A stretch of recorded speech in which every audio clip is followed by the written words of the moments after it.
যেই ব্যক্তির স্বাধীনতা সংগ্রামের যে স্টেপ সেখানে ভূমিকা ছিল, কিন্তু মুক্তিযুদ্ধে কোনো ভূমিকা ছিল না, সেই ব্যক্তির নাম শেখ মুজিবুর রহমান। শেখ মুজিবুর রহমানের মুক্তিযুদ্ধে কোনো রকম ভূমিকা ছিল না, কারণ শেখ মুজিবুর রহমান মুক্তিযুদ্ধ শুরু হওয়ার আগেই তিনি পাকিস্তান বাহিনীর কাছে সারেন্ডার করে তিনি ভারতে চলে গেছিলেন এবং তার পরিবার পাকিস্তান সেনাবাহিনী তাদেরকে খাইয়েছে, পড়িয়েছে, তাদের দেখভাল করেছে। কাজে মুক্তিযুদ্ধে কোনো ভূমিকা শেখ মুজিবের ছিল এটা আমি অন্তত ইতিহাসের ছাত্র হিসেবে আমি মানতে রাজি না। আচ্ছা, এবং মুক্তিযুদ্ধের যে চরিত্রগুলো তাদেরকে আস্তে আস্তে ভুলিয়ে দেওয়া হলো। যেমন মুক্তিযুদ্ধের চরিত্র যদি আমি বলি তো জিয়াউর রহমান, কারণ তিনি বলেছিলেন উই রিভল্ট, এবং তিনি প্রথমে যুদ্ধটা শুরু করেছিলেন, যেটাকে মুক্তিযুদ্ধ বলি। মুক্তিযুদ্ধের গুরুত্বপূর্ণ চরিত্র ওসমানী প্রধান সেনাপতি ছিলেন। মুক্তিযুদ্ধের গুরুত্বপূর্ণ চরিত্র মৌলানা ভাসানী। মুক্তিযুদ্ধের গুরুত্বপূর্ণ চরিত্র তাজউদ্দিন আহমেদ, কারণ তিনি প্রবাসী সরকারের প্রধানমন্ত্রী ছিলেন। মুক্তিযুদ্ধের গুরুত্বপূর্ণ চরিত্র সৈয়দ নজরুল, কারণ অস্থায়ী প্রেসিডেন্ট ছিলেন। তাদের নাম কিন্তু মুছে গেল। এই মাহমুদুর রহমান থরব্রেড, এখন আপাদমস্তক, ভিতরে সে একজন কট্টর মৌলবাদী। তার ওই শেভ করা গাল দেখে বিশ্বাস হবে না, কিন্তু সে একজন কট্টর মৌলবাদী ইসলামিস্ট। সে একটা বিকৃত ইসলামিক রাষ্ট্র কায়েম করতে চায়, এটা তার মূল লক্ষ্য। এবং এই লক্ষ্যে সে ছোটবেলা থেকে ট্রেন্ড হয়েছে, একদম ছোটবেলা থেকে। হিজবুত তাহরির মনোভাব তার ভিতরে। সে হিজবুত তাহরির পোস্টার টোস্টারও ছাপাতো তার ছাপাখানা থেকে। এই ছাপাখানা এতদিন পরে খোলা হয়েছে। তার মা ওই জামাতিদের সংগ্রাম পত্রিকার একসময় ভারপ্রাপ্ত সম্পাদক ছিল। তো বুঝতে পারেন, রাজাকারের বাচ্চা রাজাকার। এই হারামখোর মাহমুদুর রহমান সে বলল স্বাধীনতা যুদ্ধে শেখ মুজিবুর রহমানের কোনো অবদান ছিল না। কার ছিল? তোর বাপের। স্বাধীনতা সংগ্রাম সৃষ্টি করেছে বঙ্গবন্ধু শেখ মুজিবুর রহমান। আমরা অন্যান্য গ্রেট লিডার যারা আমাদের, আমি সবসময় তাদের প্রতি সম্মান দেখিয়ে আসছি এবং মনে করি যে ইতিহাসে তাদের সম্মান আসলে তেমন দেওয়া হয়নি। আওয়ামী লীগ সরকারও সেক্ষেত্রে বিফল হয়েছিল। ভাসানী, সোহরাওয়ার্দী, শেরে বাংলা, মোহাম্মদ আলী জিন্না, এমনকি নবাব পরিবারের স্যার সলিমুল্লাহ, সবার সহ অনেকের অবদান আমাদের এই বাংলায় আছে বিভিন্নভাবে। তাদের সমালোচনাও আছে, সমালোচনাও করবো, সমস্যা নেই। কিন্তু বঙ্গবন্ধুর ঊর্ধ্বে কেউ না রে ভাই। আমাদের বাঙালিদের জন্য সফলভাবে কন্টিনিউয়াসলি জেল খেটেছেন, কন্টিনিউয়াসলি উনি আমাদের বাঙালিদের অধিকারের কথা বলে গেছেন আনকম্প্রোমাইজিংলি। কে? বঙ্গবন্ধু শেখ মুজিবুর রহমান। যারা স্বাধীনতার রূপকার, নিউক্লিয়াস, আব্দুর রাজ্জাক অস্বীকার করে গেছেন বঙ্গবন্ধুর অবদানের কথা। সিরাজুল আলম খান দাদাভাই, বঙ্গবন্ধুর সঙ্গে তার ফারাক সৃষ্টি হয়েছিল, বঙ্গবন্ধুর অবদান স্বাধীনতার অস্বীকার করে গেছেন। এখন বলতে পারেন যুদ্ধকালীন, আরে ভাই যুদ্ধটা লাগলো কিভাবে? যুদ্ধটা লেগেই ছিলই তো 7ই মার্চের কারণে। 7ই মার্চে উনি যদি, আমরা বাঙালি হওয়ার কারণে কিভাবে বারবার আমরা আমাদের নিজেদের শাসক হতে পারিনি বাঙালি হওয়ার কারণে। উনি বলেননি যে অধিকার আদায় না হলে যার যা আছে তাই নিয়ে প্রস্তুত থেকো। তাহলে স্বাধীনতা যুদ্ধের যে দামামা সেটাকে স্টার্ট করেই দিয়েছিলেন, তো বাটনটি চেপেছিলেন তো বঙ্গবন্ধু শেখ মুজিবুর রহমান। ওয়ার বিগিনস, এই বাটনটি।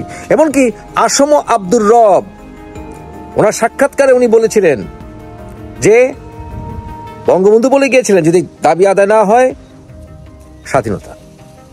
আসম আব্দুর রব কি অস্বীকার করেছেন স্বাধীনতার যুদ্ধে বঙ্গবন্ধুর অবদান? শুধু তাই নয়, স্বাধীনতার যুদ্ধে আমরা কি আশা করি, কি আশা করেছিলাম? স্বাধীনতা যুদ্ধে কি বঙ্গবন্ধুকে আমরা সরাসরি মুক্তিযুদ্ধে গোলাগুলি করতে আশা করেছিলাম? তাহলে ওনার অবস্থা কি হতো? ওনাকে তো ফার্স্টে মেরে ফেলতো পাকিস্তানি। বাংলাদেশের মতো সমতল ভূমি তো তোরা বোরা মাউন্টেন না, আফগানিস্তানের মতো যে তারা লুকিয়ে থাকবে। বঙ্গবন্ধুকে ফার্স্টে মেরে ফেলতো। বঙ্গবন্ধু কি করতে পারতেন?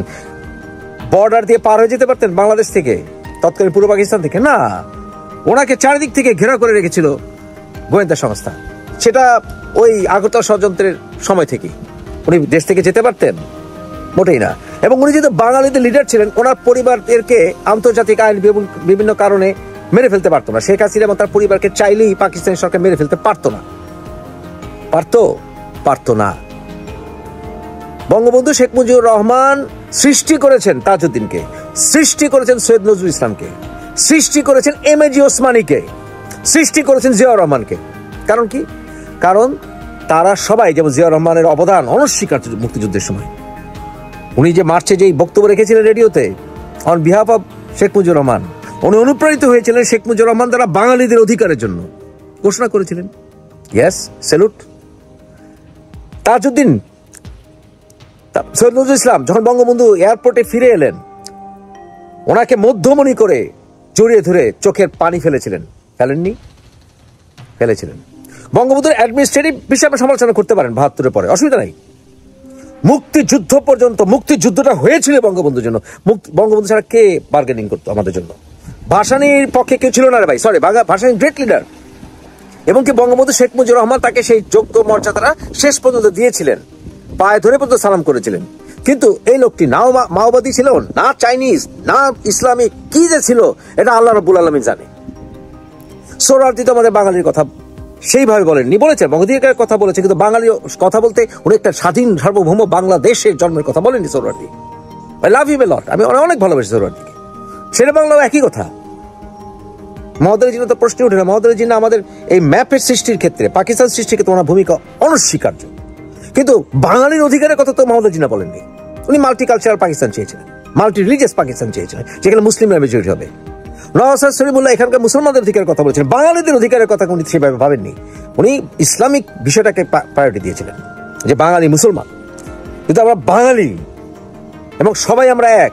উনি ৭ই মার্চে বলেছিলেন যাতে আমাদের লজ্জিত না হতে হয়। বঙ্গবন্ধু বলেননি যে আমাদের ভিতরে বহিঃশত্রু ঢুকেছে, সাবধান থেকো? সাবধান থেকো মানে কি? আমি নাও থাকতে পারি, আমাকে মেরে ফেলতে পারে, ধরে নিয়ে যেতে পারে, কিন্তু তোমরা চালিয়ে নিয়ে যাবা। বঙ্গবন্ধু ছাড়া মুক্তিযুদ্ধ হতো নাকি? গাধার বাচ্চা গাধা মাহমুদুর রহমান, সৈয়দ নজরুল ইসলাম, তাজউদ্দিন, এমএজি ওসমানী, আসম আব্দুর রব, আব্দুর রাজ্জাক, কেউ বঙ্গবন্ধুকে সেন্ট্রাল ফিগার ছাড়া অন্য কিছু মনে করেন নাই। এখনো করেন। আসম আব্দুর রব জীবিত আছে, এখনো করেন না। উনি এখন বঙ্গবন্ধুকে সেন্ট্রাল ফিগার মনে করেন।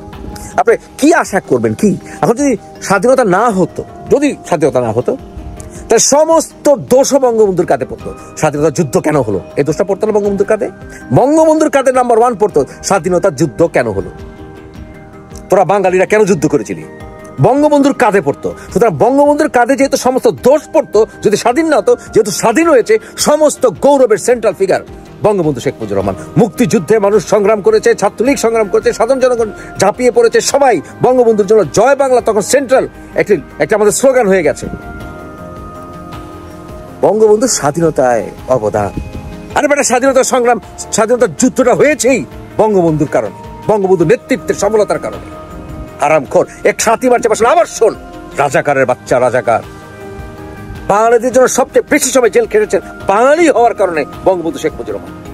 ৬ দফা আন্দোলন, আগরতলা ষড়যন্ত্র, সব বিষয়ে, এমনকি এই যে নিউক্লিয়াসরা, আব্দুর রাজ্জাক, সিরাজুল খান দাদা ভাই, ওনারা পর্যন্ত বলেছেন যে ওনারা লিডার হিসেবে চুজ করেছেন অনিবার্যভাবে বঙ্গবন্ধুকে, ভাসানীকে না। ইরানিয়ান যে রেভলিউশন হয়েছিল, বিপ্লব, সেই বিপ্লবের সেন্ট্রাল ফিগার, মূল অনুপ্রেরণা দানকারী ছিলেন ইমাম খোমেনি। ইমাম খোমেনি তো ১৯৬৫ থেকে শুরু করে ১৯৭৯ পর্যন্ত ইরানের ভেতরেই ছিলেন না। উনি ছিলেন তুরস্ক, তারপর ইরাক এবং এরপরে ফ্রান্স। উনি তো ইরানেই ছিলেন না। এর অর্থ কি এই যে উনি রেভলিউশনারি সবচেয়ে বড় নেতা নন, উনি রেভলিউশনের মূল ব্যক্তি নন এবং রেভলিউশনের সবচেয়ে বড় শক্তি ছিলেন না? গাধার বাচ্চা গাধা। বঙ্গবন্ধু ভারতের ব্যাপারে সাবধান ছিলেন, উনি ভারত প্রেমী ছিলেন না। তাই হিন্দুত্ববাদীরা বঙ্গবন্ধুকে ভাই ভালোবাসে না। বিশ্বাস করেন, বঙ্গবন্ধু আত্মজীবনী পড়লেই বুঝতে পাবেন। তবে বঙ্গবন্ধু সবার, হিন্দু মুসলিম সবার, এমনকি বাঙালি অবাঙালি সমান অধিকারের কথা বলেছিলেন, যে বাংলাদেশে অলরেডি যারা থাকে তারা সম অধিকার পাবে, আমাদের যেন লজ্জিত না হতে হয়। ৭ই মার্চে ভাষণ পড়েন। কিন্তু আমরা তখন আমাদের বর্ডার ভারতের থেকে ডিফেন্ড করার জন্য প্রস্তুত ছিলাম না, আমাদের প্রস্তুতি নেওয়ার একটা সময় দরকার ছিল। এইটা বঙ্গবন্ধুর স্টেপ ছিল। কিন্তু যদি আরেকটি গুলি চালানো হয় তাহলে অটোনমি ফটোনমি বাদ, ওই স্টেপ বাদ, স্ট্রেট স্বাধীনতা। এটাই 7ই মার্চের ভাষণের ঘোষণা।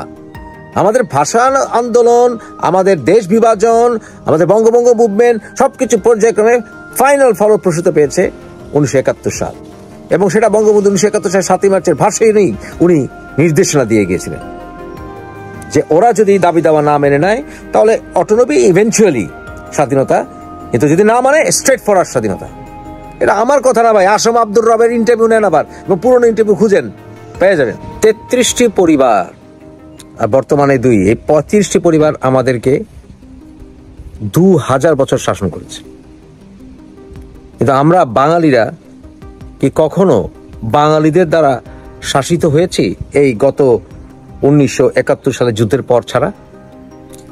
এর আগে যত শাসক ছিল প্রত্যক্ষ বা পরোক্ষভাবে তারা অবাঙালিদের দ্বারা ডমিনেটেড হয়েছিল ইতিহাসে 2000 বছরে। হয়তোবা অন্য খান থেকে মাইগ্রেট হয়ে আর্য, মৌর্য, পাল, সেন, অন্য জায়গা থেকে তারা বেশিরভাগই মাইগ্রেট হয়ে এসে পরে বাঙালি হয়েছে, বাঁধা বাঙালি হয়েছে। কিন্তু আমরা বাঙালিরা বাঙালিদের শাসন করব, আমরা বাঙালিরা বাঙালি দ্বারা শাসিত হব, আমাদের নেতা বাঙালি হবে, শোষিত হব না। এটা তো বঙ্গবন্ধুর কারণেই হয়েছে।